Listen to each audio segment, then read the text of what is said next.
વડોદરા શહેરના હરણી વિસ્તારમાં કચરાના ઢગમાં ભીષણ આગ લાગવાની ઘટના સામે આવી છે. સદનસીબે ફાયર બ્રિગેડની સતર્કતા કારણે મોટી હોનારત ટળી ગઈ છે. હરણી વિસ્તારમાં પાણીની ટાંકી પાછળ આવેલા ખુલ્લા પ્લોટમાં પડેલા કચરાના વિશાળ ઢગમાં અચાનક આગ ફાટી નીકળી હતી. આગ લાગવાનું ચોક્કસ કારણ હાલ અકબંધ છે, પરંતુ પવનના કારણે આગે જોતજોતામાં વિકરાળ સ્વરૂપ ધારણ કરી લીધું હતું.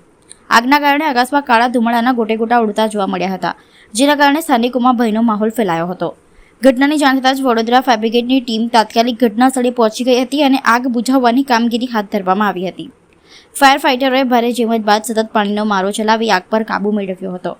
સદનસીબે આગ નજીકના રહેણાંક વિસ્તારમાં ફેલાય તે પહેલાં જ કાબૂમાં આવી ગઈ હતી, જેના કારણે મોટી જાનહાનિ કે નુકસાન ટળી ગયું છે.